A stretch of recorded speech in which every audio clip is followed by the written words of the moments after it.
1 Samuel അധ്യായം 30. അമലേക്യരുമായി യുദ്ധം. ദാവീദും അനുയായികളും 3-ാം ദിവസം സിക്ലാഗിലെത്തിയപ്പോഴേക്കും അമലേക്യർ നെഗബും സിക്ലാഗും ആക്രമിച്ചു കഴിഞ്ഞിരുന്നു. അവർ സിക്ലാഗ് പിടിച്ചടക്കി അഗ്നിക്കിരയാക്കി. സ്ത്രീകളെയും പ്രായഭേദമന്യേ മറ്റുള്ളവരെയും തടവുകാരായി പിടിച്ചുകൊണ്ടുപോയി. ആരെയും കൊന്നില്ല. ദാവീദും അനുയായികളും നഗരത്തിലെത്തിയപ്പോൾ അത് അഗ്നിക്കിരയായതായും തങ്ങളുടെ ഭാര്യമാരെയും പുത്രീപുത്രന്മാരെയും അടിമകളായി പിടിച്ചുകൊണ്ടുപോയതായും കണ്ടു. ദാവീദും അനുയായികളും ശക്തി കെടുന്നതുവരെ കരഞ്ഞു. ദാവീദിൻ്റെ ഭാര്യമാരായ ജസ്രയേൽക്കാരി അഹിനോവാമും നാബാലിൻ്റെ വിധവ കാർമലിൽ നിന്നുള്ള അബിഗായിലും തടവുകാരായി പിടിക്കപ്പെട്ടിരുന്നു. ദാവീദ് അത്യധികം ദുഃഖിതനായി. തങ്ങളുടെ പുത്രീപുത്രന്മാരെയോർത്ത് കടുത്ത അമർഷമുണ്ടായതുകൊണ്ട് അവനെ കല്ലെറിയണമെന്ന് ജനം പറഞ്ഞു. എന്നാൽ അവൻ തൻ്റെ ദൈവമായ കർത്താവിൽ ശരണം വെച്ചു.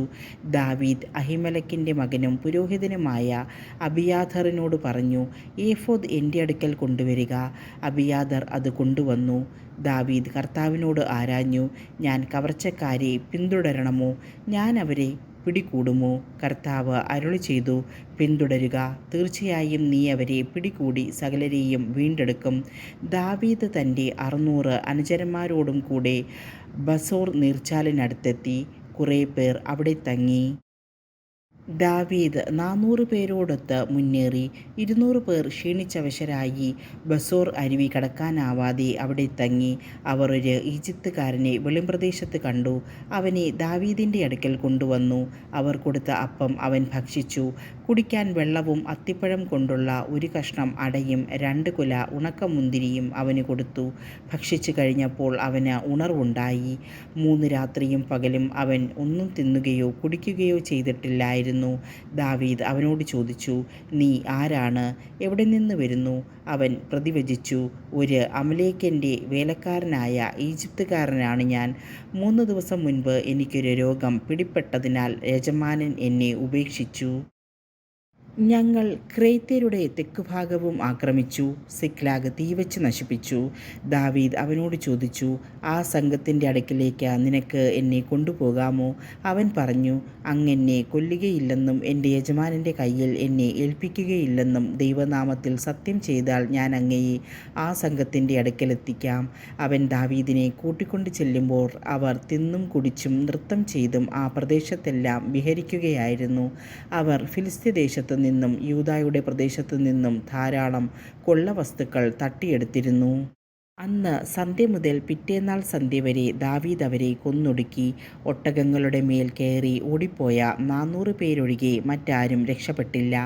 അമലേക്യർ തട്ടിയെടുത്തതെല്ലാം ദാവീദ് വീണ്ടെടുത്തു. തൻ്റെ 2 ഭാര്യമാരെയും രക്ഷപ്പെടുത്തി. അവർ അപഹരിച്ചതൊന്നും പുത്രന്മാരോ പുത്രിമാരോ ചെറുതോ വലുതോ ആയ മറ്റു വസ്തുക്കളോ ദാവീദിന് നഷ്ടപ്പെട്ടില്ല. അവൻ എല്ലാം വീണ്ടെടുത്തു. ആടുമാടുകളെയെല്ലാം അവൻ മുൻപിൽ വിട്ടു. ഇവ ദാവീദിൻ്റെ കൊള്ളവസ്തുക്കൾ എന്ന് അവയെ തെളിച്ചിരുന്നവർ പറഞ്ഞു. തൻ്റെ കൂടെ പോരാൻ സാധിക്കാതെ ക്ഷീണിച്ചവശരായി ബസോർ നീർച്ചാലിനടുത്ത് താമസിച്ചിരുന്ന 200 പേരുടെ അടുക്കലേക്ക് ദാവീദ് ചെന്നു. അവർ അവനെയും അവൻ്റെ കൂടെ പോയിരുന്നവരെയും എതിരേൽക്കാൻ ഇറങ്ങിച്ചെന്നു. ദാവീദ് അടുത്തു ചെന്ന് അവരെ അഭിവാദനം ചെയ്തു. ദാവീദിനോടൊപ്പം പോയിരുന്നവരിൽ ദുഷ്ടരും നീചരുമായവർ പറഞ്ഞു, അവർ നമ്മോടൊത്ത് പോരാതിരുന്നതിനാൽ നാം വീണ്ടെടുത്ത കൊള്ളവസ്തുക്കളിൽ ഒന്നും അവർക്ക് കൊടുക്കരുത്. ഓരോരുത്തരും ഭാര്യയെയും മക്കളെയും കൂട്ടിക്കൊണ്ടു പൊയ്ക്കൊള്ളട്ടെ. അപ്പോൾ ദാവീദ് പറഞ്ഞു, സഹോദരന്മാരെ, നിങ്ങൾ അങ്ങനെ ചെയ്യരുത്. കൊള്ളക്കാരായ ശത്രുക്കളിൽ നിന്ന് നമ്മെ രക്ഷിച്ച് അവരെ നമ്മുടെ കയ്യിൽ ഏൽപ്പിച്ചു തന്ന കർത്താവിൻ്റെ ദാനങ്ങളാണിവ. ഇക്കാര്യത്തിൽ നിങ്ങളുടെ വാക്കുകൾ ആര് കേൾക്കും? യുദ്ധത്തിന് പോകുന്നവൻ്റെയും ഭാണ്ഡം സൂക്ഷിക്കുന്നവൻ്റെയും ഓഹരി സമമായിരിക്കണം. അന്നു മുതൽ ഇന്ന് വരെ ഇസ്രായേലിൽ ഇതൊരു ചട്ടവും നിയമവുമായി തീർന്നു. ദാവീദ് സിക്ലാഗിലെത്തി. കൊള്ളവസ്തുക്കളിൽ ഒരു ഭാഗം തൻ്റെ സുഹൃത്തുക്കളായ യൂദായിലെ ശ്രേഷ്ഠന്മാർക്ക് കൊടുത്തയച്ചുകൊണ്ട് പറഞ്ഞു, കർത്താവിൻ്റെ ശത്രുക്കളെ കൊള്ളയടിച്ചതിൽ നിന്ന് ഇതാ നിങ്ങൾക്ക് ഒരു സമ്മാനം.